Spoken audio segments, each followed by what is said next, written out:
Hello friends, welcome back to my channel. இன்னைய day வந்து எப்படி போச்சுன்னு பார்க்கலாம். என்னோடய சேனல் வந்து ஃபஸ்ட் டைமாக பார்க்குறீங்கன்னா சப்ஸ்கிரைப் பண்ண மறந்துடாதீங்க. சப்ஸ்கிரைப் பண்ணிவிட்டு வீடியோ பாருங்கள். வாங்க இப்போ வீடியோக்குள்ளாடி போகலாம். இந்த வீடியோ வந்து நேற்றுக்கு எடுத்தது, சனிக்கிழமை. வீடியோ வந்து எடிட் பண்ண கொஞ்சம் லேட் ஆயிடுச்சு. டெய்லி வந்து 11 மணிக்கு வீடியோ போடுவேன், ஆனால் இன்றைக்கி வந்து லேட் ஆயிடுச்சு. காலையில் எழுந்திரிச்சதும் நான் மேலே தான் போயிட்டுருக்கேன், மொட்டை மாடிக்கு. ஏன்னா மொட்டை மாடிக்கு போயே 2 வாரத்துக்கு மேலே ஆயிடுச்சு. ட்ரிவாண்ட்ரம் போயிட்டு திரும்பி வந்துமே நான் வந்து மேலே வரவே இல்லை. 1 வாரத்துக்கு மேலே ஆயிடுச்சு. ரிஷி என்னெல்லாம் பண்ணி வச்சுருக்கான்னு பாருங்கள். துணி காய போடுறது எல்லாமே வந்து மேலே தான். ஸோ அதனால தான் மேலே வந்திருந்தேன்.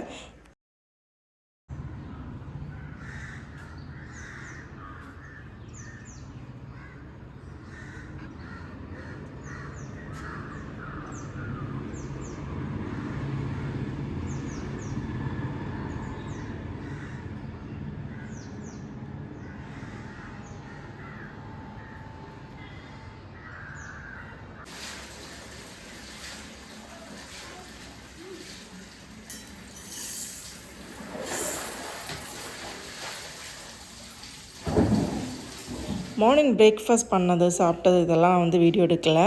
நேராக வந்து மத்தியானம் வீடியோ எடுக்கிற ஸ்டார்ட் பண்ணிட்டேன். 1 மணிக்கு மேலே தான் நான் வந்து மத்தியானம் சமைக்கவே ஸ்டார்ட் பண்ணேன். ஏன்னா வந்து இன்றைக்கி ஈஸியான டிஷ் தான், வெஜ் பிரியாணி. ரிஷி வந்து அவனுக்கு பிடிச்ச கார்ட்டூன் வந்து வச்சு பார்த்துட்ருக்கான். அரிசியை ஊற வச்சுட்டு நான் வந்து கொஞ்சம் வேலை இருந்துச்சு, அதெல்லாம் பார்த்துட்ருந்தேன். அப்புறம் நேராக வந்து வெஜிடபிள்ஸ்லாம் கட் பண்ணி வச்சுட்டேன். நான் வந்து லைவ் போடுறதுக்காக எல்லாமே வந்து எடுத்து வச்சுருந்தேன். ஸோ வெஜிடபிள் பிரியாணி பண்ணுற வீடியோலாம் வந்து நான் எடுக்கலை.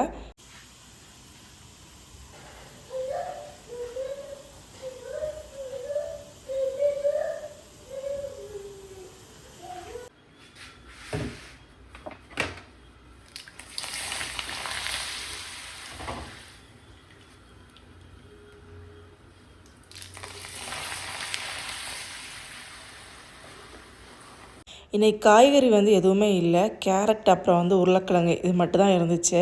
இதை வச்சு சிம்பிளாக நான் வந்து பிரியாணி பண்ணிட்டேன்.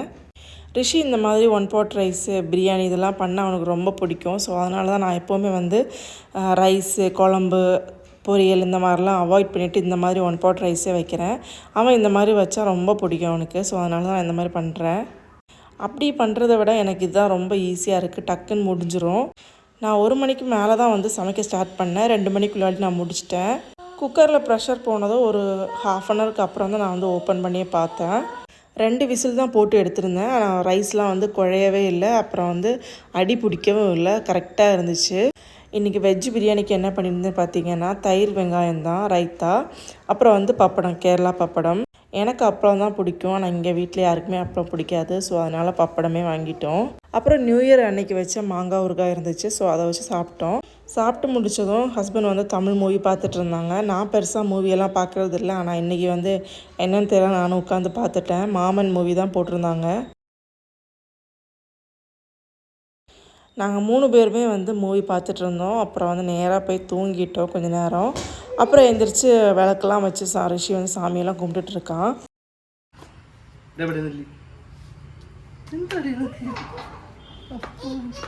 ரிஷி இங்கே வா, ஆத்து ஏறு,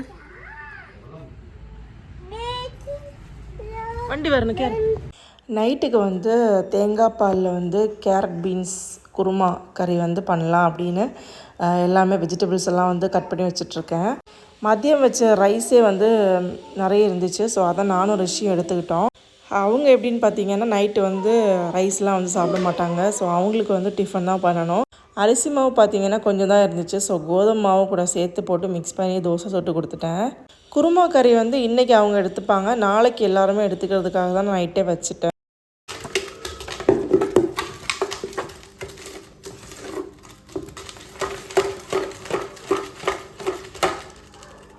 வீடு வந்து எவ்வளோ சுத்தமாக வச்சாலும் வந்து ரிஷி ஏதாச்சும் பண்ணி விட்டுறான்.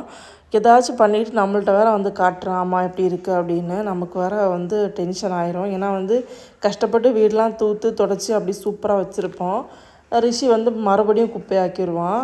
இப்போ கூட திவாங்கோட்டில் என்ன இருக்குதுன்னு பாருங்கள், பக்கெட்லாம் கொண்டு எடுத்து மேலே வச்சிட்ருக்கான். குருமா கறிக்கு பீன்ஸ் எடுத்து வச்சுருந்தேன், அதுலேருந்து 4 எண்ணம் எடுத்து அவன் பாட்டுக்கு என்னெல்லாமோ பண்ணிகிட்ருக்கான். ஸோ வீடு வந்து எப்போவுமே குப்பையாக தான் இருக்குது. ரிஷி வந்து குட்டியாக இருக்கனால தான் இப்படி இருக்குன்னு நினைக்கிறேன். வளர்ந்துட்டானா கொஞ்சம் சரியாயிரும் அப்படின்னு நம்புகிறேன். அவ்வளோதான் ஃப்ரெண்ட்ஸ். இந்த வீடியோ வந்து உங்களுக்கு பிடிச்சிருந்ததுன்னா லைக் பண்ணுங்கள், கமெண்ட் பண்ணுங்கள், சப்ஸ்கிரைப் பண்ண மறந்துடாதீங்க. அடுத்த ஒரு சூப்பரான vlogல பார்க்கலாம். அது வரைக்கும் பாய் ஃப்ரெண்ட்ஸ்.